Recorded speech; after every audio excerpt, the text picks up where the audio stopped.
Hello friend, welcome to straight line. तो आज हम स्टार्ट करने जा रहे हैं polity class 8 chapter 1 the Indian constitution. जैसा कि पहला जो हेडिंग है हमारा, why does a country need a constitution. कोई भी कंट्री को एक कॉन्स्टिट्यूशन की जरूरत क्यों पड़ती है, ये ऐसे क्वेश्चन हम देखते हैं। अब जैसा कि यहाँ पर हमारे कॉन्स्टिट्यूशन जो कि शुरुआत के दिनों में कैसे क्या किया गया था वो दिया गया है। देखो 1934 में इंडियन नेशनल कांग्रेस थी, ने डिमांड किया था कि एक कॉन्स्टिट्यूएंट असेंबली का गठन किया जाए। ठीक है, demand for a constituent assembly. अब ये कंस्टिट्यूएंट असेंबली क्या होता है? ये एक फॉर्म ऑफ दी क्या है, शुरुआत में क्या है कि आपको एक ऐसा रूल और रूल एंड कंस्टिट्यूट करना पड़ता है। कॉन्स्टिट्यूशन को लिखने के लिए और डिस्कस और डिबेट के लिए क्या बनाया जाए, एक कॉन्स्टिट्यूएंट असेंबली बनाया जाए। ठीक है।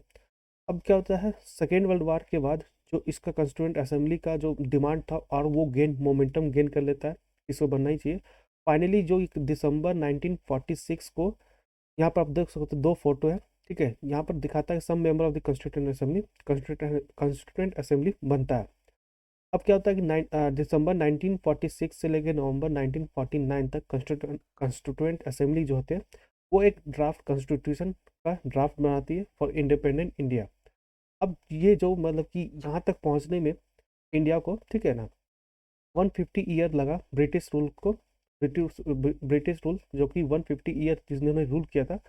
अब मेंबर ऑफ द जितने भी कॉन्स्टिट्यूएंट असेंबली के मेंबर थे, उसे बहुत ही ज़्यादा ये इस टास्क को करने के लिए, ठीक है, ये जो आप देख रहे हो कि आज कॉन्स्टिट्यूशन है हमारा, तो इसके लिए बहुत ही उन्होंने स्ट्रगल किया है। और जैसा कि स्ट्रगल किया, एंड हम इसके बारे में अब पढ़ने वाले हैं, जो कि हमारा कॉन्स्टिट्यूएंट असेंबली है, वो इस चैप्टर के बाद हमने पढ़ने वाले हैं।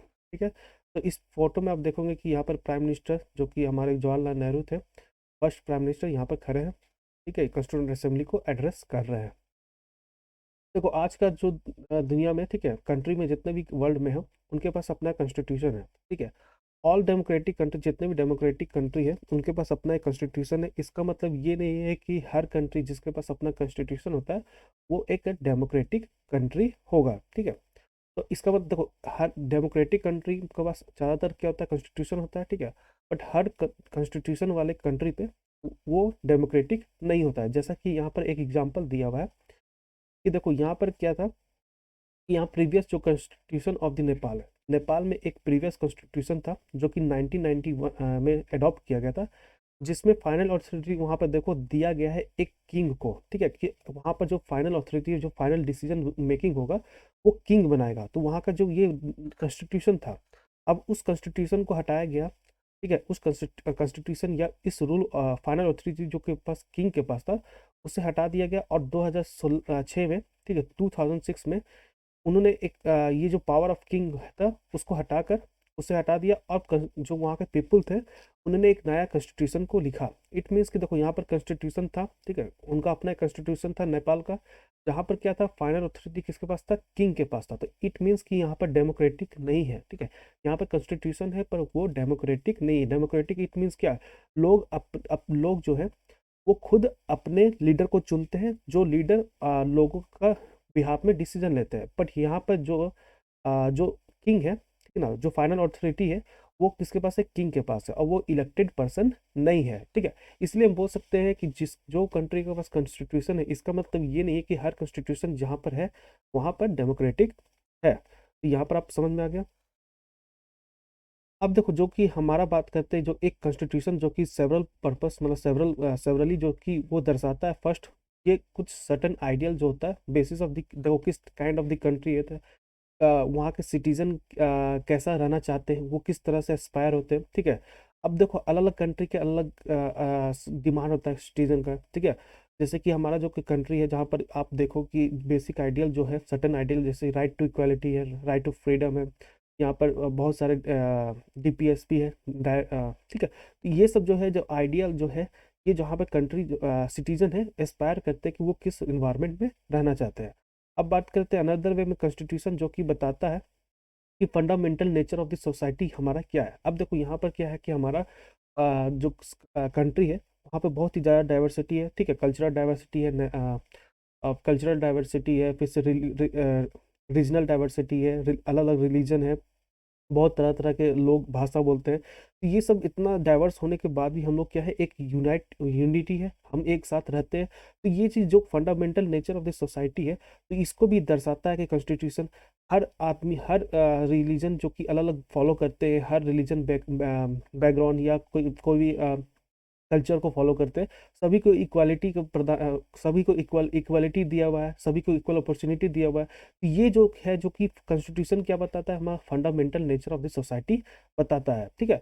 तो एक country is usually made of the different community. तो एक कंट्री बहुत ही ज़्यादा अलग अलग different different community of the people से बना होता है। तो उनका क्या होता है, एक कॉमन सर्टेन बिलीफ होता है, उनका कॉमन एक मतलब कि कॉमन होता है। ठीक है, बहुत सारा सोचना होता है। ठीक है, कुछ तो कॉमन मतलब मिल जाते हैं, एक एक दूसरे में सहमियत होते हैं। बट ऐसे बहुत सारे जो इशू होते हैं, जो कि वो क्या करते हैं, एक दूसरे से उनका अलग होता है, भिन्न होता है। ठीक है। तो उन सब चीज़ों को डिसाइड कैसे किया जाता है, एक जो हमारा कॉन्स्टिट्यूशन है वो हेल्प करता है कि सेट ऑफ रूल और प्रिंसिपल सेट करता है, जिससे कि हर लोगों को क्या होगा, उसको मानना होगा। आपको एक बेसिक फॉर्म ऑफ दी एक मतलब डायरेक्शन में चलना होगा। तो ये क्या करता है, हमारा कॉन्स्टिट्यूशन प्रोवाइड करता है। तो कैसे चलना है, ये कंट्री कैसे गवर्न होगी, ये जो बेसिक आइडिया जो है, जो कि कॉन्स्टिट्यूशन प्रोवाइड करता है। This include not only the type of government. तो ये जो हमारा कॉन्स्टिट्यूशन है, सिर्फ ये नहीं बताता कि किस टाइप का वो गवर्नमेंट है, बट ये भी बताता है कि कैसा एग्रीमेंट है, आइडियल्स क्या है और बिलीफ ऑफ द कंट्री क्या है, जो कि सबसे सर्वोच्च है, जो कि रखना है हमें। ठीक है। अब जो कि ये देखो, यहाँ पर एक एग्जांपल दिया हुआ, the country of Nepal witness several people struggle for democracy. तो यहाँ पे जो कंट्री एक नेपाल है, ठीक है, तो वहाँ पर क्या है कि लोग हैं जो स्ट्रगल कर किए हैं, बहुत ही ज़्यादा स्ट्रगल किए हैं डेमोक्रेसी के लिए। यहाँ पर स्ट्रगल जब देखो, यहाँ there was a struggle in 1990 establish democracy for the last 12 year until 2002। तो यहाँ पर मतलब कि पीपल ने स्ट्रगल किया और 1990 में वहाँ पर डेमोक्रेसी लाया गया, और जो कि चला 12 साल तक चला। फिर क्या होता है, 2002 में किंग ज्ञानेंद्र वहाँ का रहते हैं, किंग रहते हैं। वो क्या किए, वो बोले कि एक जो कि एक सर्टन जो गांव साइड गया है, कि वहाँ पर एक मॉइस्ट मतलब कि उग्रवाद वहाँ पर पनप रहा है। ठीक है। तो इस रीजन से क्या कि उन्होंने जितना भी different different part of the जो कि गवर्नमेंट का था, जैसे उसको अपने हाथ में लेना स्टार्ट कर दिया, अपना पावर को बढ़ाना स्टार्ट कर दिए, with the army assistant, army का मदद से। अब ये जो कि जो हमारा एक कंट्री, जो कि नेपाल नेपाल के लोगों ने जो कि स्ट्रगल किया था डेमोक्रेसी के लिए, जो कि 12 साल तक चला भी। फिर एक किंग, ठीक है, किंग जो आता है, अब वहां पर फिर क्या करता है, फिर वहां पर मिलिट्री रूल को स्थापित कर देता है गलत तरीकों से। तो यहाँ पे क्या होता है, किंग जो कि फाइनली जो कि अपना गवर्नमेंट को ले लेता है, वो फरवरी 2005 में, ठीक है, फरवरी 2005 में जो कि ले लिया जाता है। In November 2005 Maoist join the other political party to sign 12 point agreement. ठीक है, जो वहाँ का मॉइस्ट होते हैं, वहाँ पे क्या करते हैं, अदर पॉलिटिकल पार्टी से ज्वाइन कर लेते हैं, और वहाँ 12 पॉइंट एग्रीमेंट होता है। अब this agreement signal to the large public and eminent return to democracy and peace. तो ये जो एग्रीमेंट होता है, वहाँ पे मतलब कि बहुत सारे लोग होते हैं, वहाँ पे बोलते हैं कि यहाँ जो भी डेमोक्रेसी जो कि लिया गया है, उसको तुरंत लौटाया जाए और वहाँ पर पीस को स्थापित किया जाए। ठीक है। तो यहाँ पर 2006 में क्या होता है, ये पीपुल मूवमेंट होता है वहाँ पर, जो कि डेमोक्रेसी के लिए लड़ा जाता है। और वहाँ पर अब या फिर क्या होता था कि अब वहाँ के जो किंग है, ठीक है ना, तो यहाँ पर डेमोक्रेसी के लिए फाइट होना स्टार्ट हो गया। ठीक है, वहाँ पर 12 पॉइंट एग्रीमेंट स्टार्ट हो गया, कि बोला गया कि यहाँ पर तुरंत से तुरंत डेमोक्रेसी लाया जाए। ठीक है। बट जो कि अब लोगों को क्या किया जा रहा था, लोगों के वो वहाँ के जो किंग थे, ज्ञानेंद्र थे, उन्होंने बोला कि स्मॉल कंसेशन स्टार्ट कर दिया देना, कि चलो पहले जो कि डेमोक्रेसी था उसी टाइप से किया जाए। ठीक है। बट वहाँ पे क्या हुआ कि फाइनली 2006 में king restored the third parliament and asked the political party to form a government. तो वहाँ के जो किंग थे, उन्हें बोला था चलो ठीक है, थर्ड पार्टी पार्लियामेंट को बनाया जाए, और वहाँ पर पॉलिटिकल पार्टी ने वहाँ पर गवर्नमेंट बनाया। अब क्या होता है, 2008 Nepal become a democracy after abolishing the monarchy. 2008 में नेपाल फिर से एक डेमोक्रेटिक कंट्री बन गया, जो कि वहाँ पर जो किंग का जो फाइनल अथॉरिटी था, उसको हटा के मोनार्च को एबॉलिश कर दिया गया। जो कि यहाँ पर सीन दिखाता है कि वहाँ के लोग कैसे स्ट्रगल में पार्टिसिपेट कर रहे हैं। तो आपने यहाँ पर देखा कि कैसे एक कंट्री जहाँ पर मतलब कि डेमोक्रेटिक था, तो वो डेमोक्रेटिक मतलब कि लोगों ने स्ट्रगल करके डेमोक्रेटिक लाया। फिर वहाँ पे एक किंग आता है 12 साल तक, जहाँ पर डेमोक्रेसी चलता है, वहाँ पे किंग ने मतलब कि गलत तरीकों से वहाँ के डेमोक्रेसी को हटाकर एक आर्मी रूल लाया जाता है। फिर वहाँ पर क्या होता है, फिर इसके खिलाफ बहुत सारे पॉलिटिकल जो अपोजिशन पॉलिटिकल पार्टी बहुत सारे स्ट्रगल करते हैं, लोग भी उनके साथ मिलते हैं। फिर वहाँ पर क्या होता है, फिर से एक आपका democratic form of the government को स्थापित किया जाता है। तो इस तरह से क्या है कि निरंतर जो है कि एक फॉर्म ऑफ द गवर्नमेंट को हमेशा लाया जाता है, जो कि लोगों के द्वारा ही चुना जाता है। तो let us try and understand what we mean by through the do. यहाँ पर दो हम लोग इस सिचुएशन को देखेंगे जहाँ पर रिसेंट हुआ था हिस्ट्री में नेपाल में। देखो, एक जो कंट्री कहाँ पर है, एक नॉर्थ में है। अंटिल रिसेंटली नेपाल जो कि एक मोनार्च कंट्री था, ठीक है। मोनार्च मतलब कि वहाँ पे जो फाइनल अथॉरिटी जो फाइनल अथॉरिटी है वो किंग के पास था। तो प्रीवियस कॉन्स्टिट्यूशन जो कि नेपाल था वो अडॉप्टेड 1990, तो 1990 में अडॉप्ट किया था। फिर 12 साल तक क्या चला वहाँ पर, मतलब कि एक democratic form of the government चला, जहाँ पे जो कि फाइनल अथॉरिटी था वो किसके पास था, किंग के पास था। People movement in the Nepal वहाँ पर कि नेपाल के लोगों ने बहुत सेवरल डिकेड वहाँ पर स्ट्रगल किया। और फिर यहाँ पर 2006 में फाइनली वहाँ पर क्या कि वहाँ पर end of the power of the king, power of the king को ख़त्म करके एक यहाँ पर एक डेमोक्रेटिक कंट्री का स्थापित किया गया। द पीपुल जो कि उन्होंने एक न्यू कॉन्स्टिट्यूशन को लिखा जो कि क्या करा था, establish Nepal democracy. The reason that they did not want to continue with the previous constitution, क्योंकि वो नहीं चाहते थे कि जो प्रीवियस कॉन्स्टिट्यूशन वहाँ पर है, जहाँ पर फाइनल अथॉरिटी किसके पास है, किंग के पास है, वो वैसा कॉन्स्टिट्यूशन नहीं चाहते थे। वो ऐसा कॉन्स्टिट्यूशन चाहते थे जो कि नेपाल के लोगों के रिफ्लेक्ट, मतलब उनका नेपाल के लोगों के लिए हो, ठीक है, ना कि एक पर्सन जो कि एक पर्सन फाइनल अथॉरिटी वही डिसीजन ले रहा है। तो वो चीज़ आपको यहाँ पर देखने को मिला। As in the game of the football, जैसा कि एक गेम है फुटबॉल में, जहाँ पर अगर मान लो आप रूल को चेंज कर दोगे तो वो टोटली जो वहाँ पर गेम भी चेंज हो जाएगा। तो वैसे ही क्या हुआ कि नेपाल में जब आप मोनार्ची के सिस्टम को ख़त्म किए, एक democratic form of the government लाए, तो आपको क्या करना पड़ेगा, आपको पूरा का पूरा वहाँ पर जो कॉन्स्टिट्यूटिव रूल जो चल रहा था, जो कि कॉन्स्टिट्यूशन के हिसाब से चल रहा था, उसको आपको पूरा का पूरा बदलना होगा, तभी एक न्यू सोसाइटी जो आप ला सकते हो। दैट इज़ वाई इसलिए क्या हुआ कि वहाँ के जो लोग थे, नेपाल के लोग थे, उन्होंने एक नया कॉन्स्टिट्यूशन को अडॉप्ट किया अपने कंट्री में 2015, जो कि क्या कर रहा था, वो एलोबरेट कर रहा था कि वहाँ पर कि दिखा रहा था कि जो नेपाल है वो स्ट्रगल किए हैं डेमोक्रेसी के लिए। अब जो सेकेंड इंपॉर्टेंट पर्पस है जो कि कॉन्स्टिट्यूशन के लिए, वो डिफाइन करता है कि nature of the country of the political system also, ठीक है, कि वहाँ का पॉलिटिकल सिस्टम कैसा है। जैसा फॉर एग्जांपल जो नेपाल जो कि पहले जो अर्लियर कॉन्स्टिट्यूशन था, वो status that the country was the rule by the king. तो पहला जो कॉन्स्टिट्यूशन जो फ्रेम किया गया था उसमें ये बताया गया था कि कंट्री जो है कि वो रूल किया जाएगा एक किंग के द्वारा, ठीक है, और उसके काउंसिल ऑफ मिनिस्टर के द्वारा, ठीक है। फाइनल अथॉरिटी किसके पास है, किंग के पास है, और उसके काउंसिल ऑफ मिनिस्टर के पास है। तो किंग क्या, किंग एक इलेक्टेड मेंबर है, क्या वहाँ के लोगों ने उससे चुना है, ठीक है, क्या वहाँ पर जो किंग का पोजीशन होता है क्या वो हर समय इलेक्शन में आता है, ठीक है। तो ये सभी चीज़ जो था वो क्या था, एक कॉन्स्टिट्यूशन में नहीं दिया गया था। वो फाइनल अथॉरिटी क्या था कि किंग क्या है, एक हेरिडेटरी पोजीशन है, ठीक है, एक फैमिली के पास ही है। तो इसका मतलब कि वहाँ के लोगों को वो चीज़ नहीं पसंद आ रहा था, ठीक है, तो उन्होंने उसके लिए स्ट्रगल किया, ठीक है। In country that have adopted a democratic form of the government और polity, constitution play a crucial role in laying on the certain important guideline, ठीक है। जिस कंट्री में जहाँ पर मतलब कि एक democratic form of the government को लाया जाता है, पॉलिटी को लाया जाता है, तो वहाँ पर एक कॉन्स्टिट्यूशन होता है जो कि बहुत ही ज़्यादा इंपॉर्टेंट रोल प्ले करता है, सभी के सभी चीज़ को गाइडलाइन प्रोवाइड करता है कि कैसे डिसीजन लिया जाएगा, कैसे गवर्नमेंट बनेगी, कैसे सोसाइटी में अलग अलग चीज़ काम करेगी। तो ये चीज़ आपको यहाँ पर देखने को मिला। बात करते हैं in a democracy we choose our leader so that they can exercise power responsibly on our behalf. तो एक जहाँ जहाँ डेमोक्रेसी होता है तो वहाँ पे लोग क्या करते हैं, अपने लीडर को चुनते हैं जो कि पावर को एक्सरसाइज करते हैं, पावर को निभाते हैं, और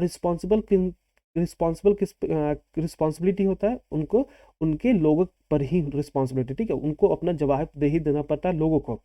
However, there is always the possibility that these leaders might misuse the authority, and the constitution usually provides safeguard against it. तो ये भी हो सकता है कि जिस डेमोक्रेटिक गवर्नमेंट में लोग अपने लीडर को चुने हैं वो जिनको पावर मिलती है, तो वो पावर का मतलब पॉसिबली है कि वो लीडर उसको मिसयूज भी कर सकते हैं अपना अथॉरिटी को यूज करके। तो कॉन्स्टिट्यूशन क्या करता है, इससे हमको सेफगार्ड प्रोवाइड करता है कि हाँ, जिसको हम पावर दिए हैं तो वो उस पावर को मिसयूज ना करें। This misuse of authority can result to gross injustice और as a demonstrated in the class situation. तो जो अब इस यहाँ पर एक एग्जाम्पल के फॉर्म में दिया गया कि कैसे ये मतलब कि डिसएडवांटेज हो सकता है, ठीक है, इनजस्टिस हो सकता है एक क्लास में जब देखते हैं। तो यहाँ पर देखो क्या था कि सुरेश जो कि क्लास मॉनिटर है, ही इज द बुली, ठीक है, उसे क्लास मॉनिटर मॉनिटर बनाया गया, ठीक है। तो क्लास मॉनिटर बनाया गया, इस मतलब इट मीन्स कि सभी स्टूडेंट ने उसे चुना है, टीचर भी उनको चुना है, ठीक है। तो यहाँ पे क्या था, उसे एक पावर दिया गया कि हाँ, अगर टीचर नहीं होती तो सब स्टूडेंट को देखना है कि कोई शांत रहे, ठीक है। अगर कोई बदमाशी करे तो उसी को टीचर को बताना है कि हाँ, इसने बदमाशी की है, और उसी के हिसाब से टीचर उसको सजा देगी। बट ये क्या करता है, ये जो कि क्लास मॉनिटर होता है, वहाँ का एक बच्चे को बताओ कैसे सताता है, वो इस चीज़ में दिया गया है। तो जो कि सुरेश एक क्लास मॉनिटर होता है, वो क्या करता है, बदमाशी करता है। His classmate are too fond of him, mister Rao the class teacher has leave the classroom on just urgent one and see as the Suresh. तो सुरेश को बोलते हैं कि देखो, टीचर जो कि बाहर जाती है तो सुरेश को बोलती है कि देखो तुम क्लास में देखना कि कोई यहाँ पर मतलब कि बदमाशी ना करे। अब क्या होता है कि जो कि अनिल होता है, अनिल जो today I am going to report you to the mister Roy but what I have done. तो ये जो मॉनिटर होता है कि देखो आज हम तुमको बोलेंगे कि मैडम इसने बदमाशी की है। बट ये बच्चा है जो कि शांति से पढ़ते रहता है, तो उसने बोला कि मैंने क्या किया है। तो मेन मिस्टर रॉय जब वो मतलब कि टीचर का वापस आती है तो मैम पूछती है कि हाँ, सब चीज़ ठीक तो था ना। तो अनिल क्या बोलता है कि देखो, talking loudly and disturbing the class. तो यहाँ पर जो कि ये लड़का होता है तो वो बोलता है कि मैम ये जो है क्या कर रहा था, बहुत ही ज़्यादा लाउड बात कर रहा था और क्लास को डिस्टर्ब कर रहा था। तो मैम इस बच्चे को डांटने लगती है। तो यहाँ पर ये देखने को मिलता है कि अगर आपके पास पावर दिया गया है तो उस पावर को आप कैसे इस्तेमाल कर रहे हो, ठीक है। तो उस पावर को देखो, यहाँ पर वही चीज़ है कि ये बच्चा जो कि शांति से शांत मन से पढ़ रहा था, इसको क्या किया, क्लास मॉनिटर के पास पावर दिया गया कि मैडम नहीं थी तो मैडम ने बोला कि जाओ तुम देखना क्लास को, बट इसने अपना पावर को मिसयूज किया। तो यही चीज़ क्या है कि अगर कोई एक democratic form of the government में अगर कोई लीडर को चुना जाता है, तो अगर वो लीडर लीडर अगर अपने पावर को मिसयूज करता है तो ये कैसे डिसएडवांटेज हो सकता है लोगों के लिए, ठीक है। यहाँ पर ये चीज़ समझाया गया। इन डेमोक्रेटिक सोसाइटी में क्या होता है, constitution often laid on the rule that the guard against the misuse of the authority by our political leader. तो एक डेमोक्रेटिक सोसाइटी में क्या होता है, जो कॉन्स्टिट्यूशन जो कि हमेशा ये सेफगार्ड करता है, लोगों को बचाता है मिसयूज ऑफ द अथॉरिटी, जो भी हम पावर दिए हैं अपने पॉलिटिकल लीडर को, उससे हमें बचाता है। In the case of the Indian constitution, अगर इंडियन कॉन्स्टिट्यूशन के बारे में बात करें तो आप इस चैप्टर में आगे बढ़ोगे कि बहुत सारे ऐसे लॉ है जो कि contain in the section of the fundamental right, जहाँ पर फंडामेंटल राइट में दिए हुए हैं। अब जब आपको याद होगा जब दलित राइटर जो कि ओम प्रकाश वाल्मीकि थे, उसने अपना स्कूल में क्या डिस्क्रिमिनेशन फेस किया था क्लास 7 में, जहाँ पर मतलब कि सभी बच्चे पढ़ते रहते हैं और उसे झाड़ू मारने को टीचर बोलते हैं। क्यों मारने बोलते हैं, क्योंकि उसको as a from the caste जो कि वाल्मीकि, जो ओम प्रकाश वाल्मीकि बिलोंग कर रहा था, वो एज ए मतलब कि लोअर कास्ट से बिलोंग कर रहा था, मतलब समाज में उसको एज ए मतलब कि लोअर कास्ट देखा जाता है। तो उस कास्ट की वजह से क्या हुआ कि वहाँ के टीचर ने उसे बोला कि तुम यहाँ पर झाड़ू मारो, ठीक है। तो ये जो ओम प्रकाश वाल्मीकि ने एक्सपीरियंस किया था अपने स्कूल में, वो डिस्क्रिमिनेशन फेस किया था, जो डिसरिस्पेक्ट उसको मिला था, जो कि नहीं मिलना चाहिए था, सभी इक्वल होना चाहिए थे। ये चीज़ जो है हमें क्या करता है, सेफ गार्ड प्रोवाइड करता है, जो कि बाय द कॉन्स्टिट्यूशन। तो कॉन्स्टिट्यूशन ये दिया हुआ है कि कोई भी किसी को भी डिस्क्रिमिनेशन नहीं करना है, चाहे वो किसी भी कास्ट से हो या कोई भी रिलीजन से आ रहा हो या किसी और प्लेस से आ रहा हो, ठीक है। तो ये सब चीज़ है जो कि डिस्क्रिमिनेशन की वजह नहीं बनना चाहिए। तो in this chapter we talk about the discrimination of Om Prakash face because he was Dalit. तो ये जो हमने चैप्टर में बात किया था, क्योंकि जो डिस्क्रिमिनेशन जो कि फेस किया गया था ओम प्रकाश के द्वारा, क्योंकि वो दलित था, वो एक लोअर कास्ट से बिलोंग कर रहा था, ठीक है। जो दलित मतलब ब्रोकन, ठीक है, कि वो लोअर कास्ट से था, इसीलिए वो डिस्क्रिमिनेशन किया था। अब you read about how Indian constitution जो कि granted the right to equality of the person and say no the citizen can be discriminate against the. तो हमने जैसे कि बात किया कि ये जो हमारा कॉन्स्टिट्यूशन है वो गारंटी करता है, ठीक है, ग्रांट करता है कि कोई भी पर्सन हो सभी इक्वल है और कोई भी सिटीजन एक पर्सन से दूसरे पर्सन से मतलब कि बढ़कर नहीं है। कोई भी डिस्क्रिमिनेट नहीं किया जा सकता, कोई भी on the ground of the religion, race, caste, gender and place of birth. The right to equality is the one of the fundamental right granted by the Indian constitution. तो यहाँ पर देख सकते हो कि कैसे सेफगार्ड करता है कोई भी इंडिविजुअल को, ठीक है, इंडिविजुअल को कि कोई भी समाज में उसके कोई भी इनजस्टिस ना मतलब कि हो, डिस्क्रिमिनेशन उसके खिलाफ ना हो, किसके, जैसे कि कोई भी रिलीजन के, ठीक है, रेस या कास्ट या जेंडर के। तो ये हमें कॉन्स्टिट्यूशन हमें सेफगार्ड प्रोवाइड करता है। अब जैसे कि यहाँ पर क्या है कि यहाँ पर देखो, अनदर इंपॉर्टेंट फंक्शन जो कॉन्स्टिट्यूशन का है वो क्या करता है, इंश्योर करता है कि कोई भी डोमिनेंट ग्रुप या डोमिनेंट कम्युनिटी या डोमिनेंट कम्युनिटी अपना पावर को यूज कर, मेजोरिटी पावर को यूज करके कोई दूसरे पर जो कि लेस पावरफुल पीपुल है या लेस ग्रुप है, लेस पावरफुल ग्रुप है, उस पर अपना डोमिनेंट ना स्थापित कर लिया, ठीक कर ले, ठीक है। या फिर मान लो कि कोई भी एक कम्युनिटी है, ठीक है, कम्युनिटी मतलब कि मान लो एक जैसे कि एक अपर कास्ट जैसे बोलते हैं या लोअर कास्ट बोलते हैं, तो अपर कास्ट लोअर कास्ट के अपना पावर को ना दिखा दे, ठीक है। या फिर डोमिनेंट ग्रुप है, जैसे एक कम्युनिटी में बहुत, जैसे कि मान लो रिलीजियस है तो एक मेजोरिटी में है, एक माइनॉरिटी है, ठीक है। तो इस चीज़ को मतलब कि मेजोरिटी जो है वो ज़्यादा पावर को होल्ड ना कर ले, ठीक है, और वो अपना पावर को यूज ना करे स्मॉल ग्रुप में। तो इसको भी देखना बहुत ही ज़्यादा जरूरी है, जो कि हमारा एक इंपॉर्टेंट फंक्शन प्ले करता है कॉन्स्टिट्यूशन। जैसे कि बात करें यहाँ पर एक गेम प्ले होता है जहाँ पर बहुत सारे लड़के खेलते हैं। अब वहाँ पर क्या होता है कि वहाँ पर टीचर बोलती है कि कौन सा गेम प्ले खेलना है, तो लड़के बोलते हैं क्रिकेट और लड़कियाँ बोलती है नहीं, यहाँ पर हम लोग खेलने वाले हैं बास्केटबॉल। तो यहाँ पर टीचर क्या बोलती है, टीचर बोलती है कि चलो यहाँ पर वोट कर लेते, जो ज़्यादा हाथ उठाएगा वही गेम खेला जाएगा। तो यहाँ के जो लड़कों की लड़की वहाँ पर स्टूडेंट की जो मतलब कि बोल सकते हैं स्टूडेंट की संख्या ज़्यादा होती है, ठीक है, वहाँ पर ज़्यादा स्टूडेंट लड़के होते हैं। तो इस वजह से क्या होता है, वहाँ पर हमेशा लड़कों की ही बात चलती है। तो यहाँ पर यही बात हो रहा है कि लड़की बोलती है कि यहाँ पर हमेशा तुम ही लोग जीतते हैं, क्योंकि बॉयज़ हमेशा ज़्यादा है लड़कियों से। तो यहाँ पर देखो क्या हो रहा है कि एक जो कि यहाँ पर जो मेजोरिटी ऑफ लड़के ज़्यादा नंबर में है, तो उन्हीं वो क्या कर रहे हैं, अपना पावर को यूज करके एज ए मतलब कि वोट को यूज करके वो क्या कर रहे हैं, डोमिनेट कर रहे हैं, एक जो कि कम वहाँ पे लड़की है उस पर डोमिनेट कर रहे हैं, ठीक है। तो यहाँ पर क्या हो रहा है कि यहाँ पर बात हो रहा है कि we always have to do the what the boys want, they are in the majority. तो बॉयज क्या है मेजोरिटी में, इसलिए क्या करना पड़ता है, हमेशा वो लोग क्या करते हैं, जो लड़के चाहते हैं वही उनको खेलना पड़ता है। तो ma'am should think another way to make decision and so our the wishes also be heard. तो जो मैम को भी क्या करना चाहिए, मैम को मतलब अलग तरीके से मतलब डिसीजन चूज करना चाहिए, जिससे कि हमारा भी विश को सुना जा सके, ठीक है। तो वो लड़कियों लोग का भी जो चीज़ मान लो मन करता है तो उसको भी सुना जा सके, ना कि हर समय बॉयज़ को ही बात को किया जाता है। ये डिसीजन कैसे लिया जाए, अगर वोट कर लिया जाता कि हाथ मतलब कि कहते, तो वहाँ पर हमेशा यह देखोगे कि मेजोरिटी किसका है, मेजोरिटी तो लड़कों लोग की है, तो लड़के लोग हमेशा जीतेंगे।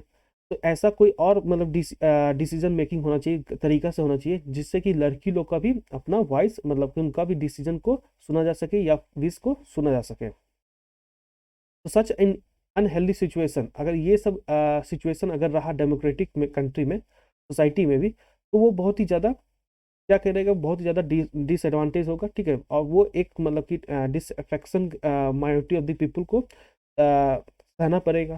तो यहाँ पर क्या है कि जब जब मेजोरिटी जब कंटिन्यूस क्या करते हैं, इन्फोर्स करते हैं अपना डिसीजन को मतलब लागू करने के लिए इन्फोर्स करते हैं, तो क्या करते हैं कि जो माइनॉरिटी के जो उनका अपना इंटरेस्ट होता है, उनके क्या करते हैं, उनको दबा दिया जाता है, और जो मेजोरिटी होते हैं उनका इंटरेस्ट जो होता है उन पे थोपा जाता है, ठीक है। As the above the storyboard illustrate every society is prone to the this tyranny of the majority। तो ये सोसाइटी में अगर अगर हम बात करें इस स्टोरी से, हर क्या है सोसाइटी में कुछ ना कुछ क्या है, मेजोरिटी है, कोई लोग माइनॉरिटी है, ठीक है। लैंग्वेज के आधार से भी हो सकता है, रिलीजन के आधार पे भी हो सकता है। तो क्या होगा कि मेजोरिटी जो होंगे वो क्या करेंगे, माइनॉरिटी पे हमेशा अत्याचार करेंगे। तो इसी चीज़ की वजह से क्या कॉन्स्टिट्यूशन बहुत ही ज़्यादा इंपॉर्टेंट हो जाता है। तो कॉन्स्टिट्यूशन हमेशा मतलब ये रूल इंश्योर करता है, रूल बताता है कि जो भी माइनॉरिटी होंगे उनको एक्सक्लूड नहीं किया जाएगा, उनको समाज से एक्सक्लूड नहीं किया जाएगा, वो जो भी चीज़ होगा रूटीनली होगा, सभी के लिए होगा और अवेलेबल टू द मेजोरिटी, जो मेजोरिटी के लिए अवेलेबल है वो माइनॉरिटी के लिए भी अवेलेबल होगा। Another reason why we have a constitution, that's why. तो अगर हम पूछे कि why we have a constitution, तो ये जो इम्पोर्टेंट एस्पेक्ट है कि जो मेजोरिटी के पास हमेशा पावर नहीं हो सकता, ठीक है। कॉन्स्टिट्यूशन ये इंश्योर करता है कि हर कोई को विश को सुना जा सके, ठीक है, और हर कोई इक्वल हो। तो ये चीज़ constitution is precisely to prevent this tyranny. जो कॉन्स्टिट्यूशन क्या था, हमेशा देखते रहता है कि ये टायरनी को क्या है ख़त्म किया जा सके, कोई भी मतलब कि एक ग्रुप डोमिनेट ना करे कोई भी माइनॉरिटी पे, और ये this can refer to one community dominating another.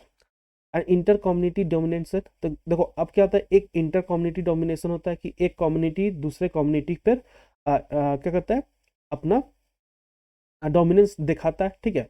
और एक होता है इंट्रा इंट्रा कम्युनिटी डोमिनेशन, जब सेम कम्युनिटी के कुछ लोग जो होते हैं, जैसे मान लो सेम रिलीजन में कास्ट में, जब कोई अपर कास्ट अपने आप को समझता है, कोई लोअर कास्ट, तो उसमें जब डोमिनेंस करता है, ठीक है ना, एक सेम कम्युनिटी में ही डोमिनेंस दिखाता है, तो उसको बोलते हैं इंट्रा कम्युनिटी डोमिनेशन।